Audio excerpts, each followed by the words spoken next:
दोस्तों, अब दिल्ली की पॉलिटिकल कॉरिडोर में जो सबसे गर्म विषय चल रहा है वो कोई चुनावी सीट या टिकट का नहीं बल्कि ब्राह्मण बनाम दिल्ली का युद्ध है। ये लड़ाई विचारधारा की नहीं बल्कि वर्चस्व की है और इसकी झलक हमें सुप्रीम कोर्ट में देखने को मिली। एक वकील ने भारत के मुख्य न्यायाधीश पर जूता फेंकने की कोशिश की। ये सिर्फ एक घटना नहीं थी बल्कि एक संकेत था कि समाज के कुछ तबके अब भी नहीं पचा पा रहे हैं देश के सर्वोच्च न्यायिक पद पर एक दलित बैठा है। ये मामला सिर्फ अदालत का नहीं बल्कि उस मानसिकता का है जो अब भी पुराने भारत की जातीय सोच से निकल नहीं पा रहा है। अब जरा ध्यान दीजिए कि ये घटनाएं ऐसे वक्त में हो रही है जब बीजेपी और आरएसएस अपने अंदर की जातीय खींचतान से गुजर रहे हैं। बीजेपी अध्यक्ष पद को लेकर अंदरूनी टकराव अब खुलकर सामने आ गया है। आरएसएस साफ कह रहा है नया अध्यक्ष ब्राह्मण होना चाहिए, जबकि पार्टी का राजनीतिक गणित कहता है अब वक्त ओबीसी को आगे लाने का है। यानी भगवा परिवार के अंदर भी अब ब्राह्मण बनाम ओबीसी की खाई गहरी होती जा रही है।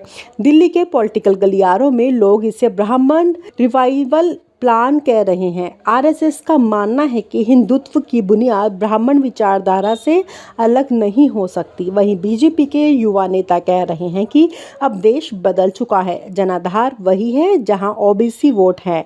यही कारण है कि बीजेपी के भीतर अब दो लॉबीज खुलकर सक्रिय है। एक नागपुर लॉबी जो ब्राह्मणों की ओर झुकाव रखती है और दूसरी अहमदाबाद लॉबी जो ओबीसी एक्सपेंशन चाहती है। अब ये भी दिलचस्प है कि जब सुप्रीम कोर्ट जैसी संवैधानिक संस्था में एक दलित मुख्य न्यायाधीश पर हमला हुआ तब सरकार का रिएक्शन ठंडा था। कोई बड़ी निंदा नहीं, कोई ठोस कार्यवाही नहीं, ये चुप्पी भी बहुत कम कहती है। क्या ये वही राजनीतिक मौन नहीं जो तब दिखता है जब कोई दलित या ओबीसी पावर में आता है? सोशल मीडिया पर भी ये चर्चा गर्म है कि क्या सत्ता के शिखर पर बैठे लोगों के लिए समानता सिर्फ भाषणों में है? बीजेपी के भीतर चल रही ये लड़ाई अब सिर्फ संगठन तक सीमित नहीं रही, राज्य इकाइयों में भी ब्राह्मण बनाम ओबीसी टकराव खुलकर दिखने लगा है। उत्तर प्रदेश से लेकर मध्य प्रदेश तक ब्राह्मण नेता खुलकर बोलने लगे हैं कि अब पार्टी में उनकी डिसेंट्रलाइजेशन हो गई है। वहीं पार्टी नेता कह रहे हैं कि उन्हें सिर्फ वोट बैंक की तरह इस्तेमाल किया जा रहा है। आरएसएस की तरफ से साफ साफ संकेत आया है कि हिंदुत्व के नैरेटिव तभी बचेगी जब ब्राह्मण नेतृत्व रहेगा। लेकिन बीजेपी के चुनावी रणनीतिकार कह रहे हैं कि जनता अब जाति से नहीं चेहरे से वोट करती है और यही कारण है कि अमित शाह जैसे नेता ओबीसी चेहरे को सामने लाने के पक्ष में है ताकि ग्राउंड कनेक्शन बना रहे। लेकिन नागपुर इससे खुश नहीं है। ब्राह्मण बनाम दिल्ली की यह जंग दरअसल नैरेटिव बनाम रियलिटी की लड़ाई है। आरएसएस विचार की राजनीति खेलता है और बीजेपी अब व्यवहारिक राजनीति में उतर चुकी है। ये दोनों रास्ते अब टकरा रहे हैं। मोदी खुद ओबीसी पृष्ठभूमि से हैं, लेकिन पिछले कुछ समय से उनका झुकाव आरएसएस के ब्राह्मण लॉबी की ओर कम होता दिख रहा है। दिल्ली के पावर कॉरिडोर में इस समय यह चर्चा जोरों पर है कि अगला बीजेपी अध्यक्ष या तो एक ब्राह्मण चेहरा होगा या एक ऐसा ओबीसी जिसे नागपुर की मंजूरी मिल जाए। यानी समझौता फार्मूला चल रहा है जहां दोनों पक्ष खुद को विजेता साबित करने में लगे हैं, लेकिन अंदर ही अंदर एक ही स्थान मोदी के लिए नियंत्रण को कमजोर कर रही है। बीजेपी में कई नेता मान रहे हैं कि यह अगर जातीय संघर्ष बढ़ा तो 2029 की तैयारी पर सीधा असर पड़ेगा। पार्टी की एकता की छवि टूटेगी और विपक्ष को बड़ा हथियार मिल जाएगा। वहीं आरएसएस के पुराने स्वयंसेवक कह रहे हैं कि यह शुद्धिकरण का दौर है, पार्टी को अपनी जड़ों की ओर लौटना ही पड़ेगा। कुल मिलाकर भारत की राजनीति एक बार फिर उसी मोड़ पर पहुंच गई है जहां जाति और सत्ता की गुत्थी फिर उलझ रही है। सुप्रीम कोर्ट की घटना, बीजेपी अध्यक्ष पद की लड़ाई और आरएसएस की विचारधारा सब मिलकर बता रहे हैं कि आने वाले महीनों में देश की राजनीति का रंग फिर से जातीय सियासत में रंगने वाला है। सवाल बस इतना है, क्या मोदी, शाह और भागवत इस खाई को पाट पाएंगे या फिर दिल्ली फिर से ब्राह्मण बनाम बाकी भारत के रणभूमि में बदल जाएगी? दोस्तों, अब तो ये बात किसी से छिपी नहीं रही कि नरेंद्र मोदी का दबदबा पहले जैसा नहीं रहा। जो प्रधानमंत्री कभी पार्टी से लेकर संगठन तक पर एक छत्र राज करते थे, अब वही अपने ही घर में मेहमान की तरह नजर आ रहे हैं। आरएसएस का कंट्रोल अब पहले से कहीं ज्यादा साफ और सख्त दिखने लगा है। नागपुर के संदेश के बिना दिल्ली में पत्ता तक नहीं हिलता। मोदी के तमाम प्रयासों के बावजूद संघ अब तय कर चुका है कि आगे की दिशा वही तय करेगा। मोदी बस चेहरा रहेंगे, बाकी हर डोर नागपुर के हाथ में रहेगी। दिल्ली के गलियारों में चर्चा है कि मोदी पर इतना प्रेशर पहले कभी नहीं देखा गया। हर भाषण, हर नीति, हर संगठन के हित से होकर गुजरती है। वे वही मोदी हैं जिन्होंने कभी कहा था कि मैं अकेला ही काफी हूँ। अब वही मोदी हर फैसले से पहले पूछ रहे हैं संघ की राय क्या है। अब बात करते हैं उस सीन की जो पूरे देश में वायरल हो गया। वसुंधरा राजे और नरेंद्र मोदी का मंच वाला वीडियो। जिसने भी देखा वही बोला कुछ तो गड़बड़ है। मोदी मंच पर आए, सबने ताली बजाई, लेकिन वसुंधरा ने सिर तक नहीं झुकाया। ना नमस्ते, ना मुस्कान, बस एक ठंडी नजर। और वो पल था जब मोदी के चेहरे से आत्मविश्वास गायब था। जो मोदी कभी वसुंधरा को इग्नोर कर देते थे, अब वही उनके पीछे पीछे रामजस्य की बात कर रहे हैं। बीजेपी के अंदर ये मैसेज साफ गया, संघ अब मैदान में उतर चुका है। वसुंधरा को बैकडोर सपोर्ट नागपुर से मिल रहा है, वही मोदी के लिए सबसे बड़ी सिरदर्दी है। अब वसुंधरा संघ की बेटियां बनकर फिर से उभर रही है। मोदी की मुश्किल ये है कि वह खेल को रोक भी नहीं पा रही और खेल में बने भी नहीं रहना चाहते हैं। संघ का प्लान अब खुलकर सामने आ चुका है। संदेश साफ है, मोदी रहेंगे चेहरा, लेकिन फैसला हमारा होगा। सूत्रों के मुताबिक पिछले कुछ महीनों से आरएसएस की इंटरनल मीटिंग में बार बार ये चर्चा हुई कि केंद्र सरकार का रवैया संगठन के खिलाफ जा रहा है।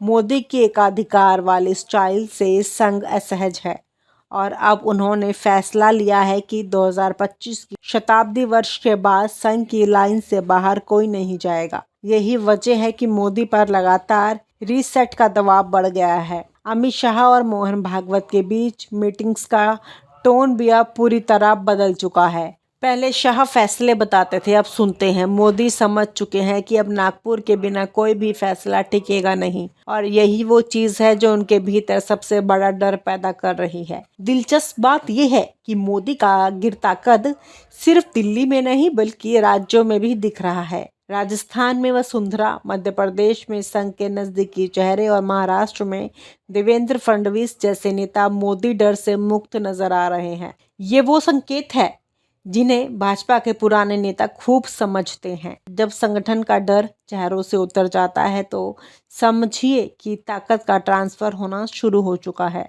नागपुर अब ये दिखा चुका है कि पार्टी की जड़ें दिल्ली से नहीं संघ कार्यालय से खींची जाएंगी, और मोदी अब चाहे जितनी कोशिश कर ले वो लहर अब थम चुकी है। संघ अब ये नहीं चाहता कि एक ही व्यक्ति पूरी पार्टी का आईना बनकर जाए।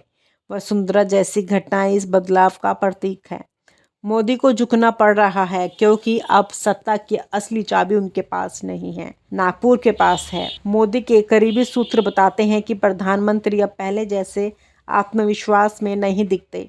उनका हर भाषण अब पहले जैसी धार नहीं रखता, और कारण साफ है, अब हर दिशा से निर्देश आने लगे हैं तो भाषण भी आदेशों की तरह लगते हैं। दिल्ली में पीएमओ की फाइलें भी अब आरएसएस की नज़रों से गुजरती है। कई अफसरों को संघ से अप्रूवल के बाद भी प्रमुख पदों पर बैठाया जा रहा है। मोदी के टॉप टू बॉटम कंट्रोल वाले सिस्टम में अब बॉटम टू टॉप की घुसपैठ शुरू हो गई है। यही वजह है कि मोदी का चेहरा थका हुआ दिखता है और उनकी भाषण में विनम्रता बढ़ गई है। जो कभी मैं करूंगा कहते थे, अब कहते हैं हम करेंगे। संघ ने मोदी को याद दिला दिया है कि वह प्रधानमंत्री है, परमेश्वर नहीं, और यही सबसे बड़ा झटका है उनके लिए। कहा जा रहा है कि आने वाले महीनों में संघ और मोदी के बीच कई टकराव दिख सकते हैं, खासकर संगठन और सरकार की सीमाओं को लेकर। संघ अब साफ चाहता है कि राजनीति में नैतिकता और संघ के सिद्धांत को फिर से लाया जाए। मोदी की टीम को लगता है कि यह नैतिकता की आड़ में कंट्रोल है, लेकिन राजनीति में जो नैरेटिव बन जाता है वही टिकता है, और अभी का नैरेटिव यही है कि संघ बचा रहा है और मोदी झुक रहे हैं। संघ के सूत्रों का दावा है कि नागपुर अब सीधे राज्यों तक अपनी पकड़ बना रहा है, यानी मोदी का सेंट्रलाइज मॉडल अब डिसेंट्रलाइज संघ में बदल रहा है। भाजपा के भीतर अब हर नेता अपनी वफादारी तय कर रहा है, दिल्ली से या नागपुर से, और जवाब बहुतों का नागपुर ही है। अगर आपको याद हो, जब नरेंद्र मोदी ने आरएसएस प्रमुख मोहन भागवत की तारीफों का पुल बांधा था तो लोग समझ गए थे कि कुछ गड़बड़ तो है। वो लेख सिर्फ एक इशारा था कि मोदी अब संतुलन के दौर में है। भागवत की तारीफ करना कोई इमोशनल जेस्चर नहीं था, बल्कि राजनीतिक मजबूरी थी, क्योंकि अब मोदी जानते हैं कि अगर आरएसएस ने आंखें फेर ली तो दिल्ली की गद्दी तक हिल सकती है। इसी वजह से मोदी अब सार्वजनिक तौर पर संघ परिवार का जिक्र ज़्यादा करते हैं, लेकिन बात अब इतनी आगे बढ़ चुकी है कि सिर्फ शब्दों से भरोसा नहीं बनेगा। संघ अब परिणाम चाहता है और मोदी के पास दिखाने को बहुत कम है। यही कारण है कि आरएसएस नेताओं के बीच मोदी के भाषण अब रिटॉरिक माने जाते हैं। एक वक्त था जब संघ मोदी से डरता था, अब मोदी संघ से डरते हैं, और यही कहानी की असली दिशा है। और दिल्ली के भीतर अब दो पावर सर्कल चल रहे हैं, एक मोदी शाह का जोड़ा जो अभी भी कंट्रोल में दिखता चाहता है, दूसरा नागपुर समर्थक नेताओं का समूह जो संघ की लाइन पर पार्टी को वापस लाना चाहता है। और इन दोनों के बीच फंसे हैं सैकड़ों सांसद और मंत्री जो समझ नहीं पा रहे कि किस खेमे में जाएं। कुछ मंत्री संघ के कार्यक्रम में ज़्यादा दिखने लगे हैं, कुछ अब भी पीएम की तरफदारी करते हैं, लेकिन एक बात सभी मान चुके हैं, अब मोदी का फुल कंट्रोल खत्म हो चुका है। हर बड़े निर्णय में आरएसएस की मोहर अनिवार्य हो गई है। यह बदलाव धीरे धीरे नहीं बल्कि योजनाबद्ध तरीके से लाया गया है। संघ अब यह सुनिश्चित कर चुका है कि 2026 तक पार्टी का हर बड़ा चेहरा संघ की लाइन से बंधा हो। मोदी के लिए यह स्थिति बेहद असहज है, क्योंकि अब वह लीडर से ज़्यादा लिंक बनकर रह गए हैं। भाजपा के पुराने नेताओं का कहना है कि संघ ने अब वह कर दिखाया जो 2014 में नहीं कर पाया था। तब मोदी की लोकप्रियता इतनी थी कि नागपुर भी उनकी लहर में बह गया था, लेकिन अब हालात उलट गए हैं। संघ ने मोदी को उनकी ही शैली में जवाब दिया, चुप रहकर लेकिन असरदार तरीके से। हर प्रदेश में संघ के पुराने कॉडर एक्टिव किए जा रहे हैं। राजस्थान में वसुंधरा का मामला उसी रणनीति का हिस्सा है। अब हर नेता समझ चुका है कि नागपुर से टकराने का मतलब है राजनीतिक आत्महत्या। मोदी की स्थिति अब मजबूर लोकप्रियता जैसी है। जनता अभी भी सुनती है, लेकिन सिस्टम अब नहीं मानता। यही सबसे खतरनाक संकेत है, क्योंकि जब सत्ता का भरोसा टूटता है तो करिश्मा ज़्यादा दिन तक नहीं टिकता। अब सवाल ये है कि क्या मोदी 2029 तक टिक पाएंगे? ये सवाल अब खुलकर पूछा जाने लगा है। आरएसएस का दबाव लगातार बढ़ रहा है और पार्टी में एक शांत विद्रोह का माहौल है। संघ यह सुनिश्चित कर चुका है कि अगली पंक्ति के नेता संघ समर्थक हो। मोदी के पास अब सिर्फ जनता का भरोसा बचा है, लेकिन संगठन की नब्ज उनके हाथ से निकल चुकी है। वसुंधरा का एक नमस्ते ना करना सिर्फ इशारा नहीं था, बल्कि संदेश था कि अब नागपुर तय करेगा कौन उठेगा, कौन बैठेगा। मोदी के लिए यह राजनीतिक अस्तित्व की लड़ाई बन चुकी है। सवाल सिर्फ इतना है, क्या वह झुकेंगे या संघ उन्हें झुकने देगा?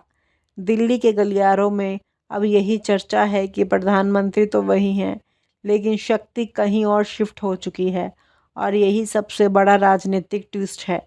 और आप हमसे जुड़े रहने के लिए सब्सक्राइब करें YouTube पर, फॉलो करें Twitter पर और लाइक करें Facebook पर। और ज्यादा जानकारी के लिए आपको टाइप करना होगा सिर्फ न्यूज़ नशा।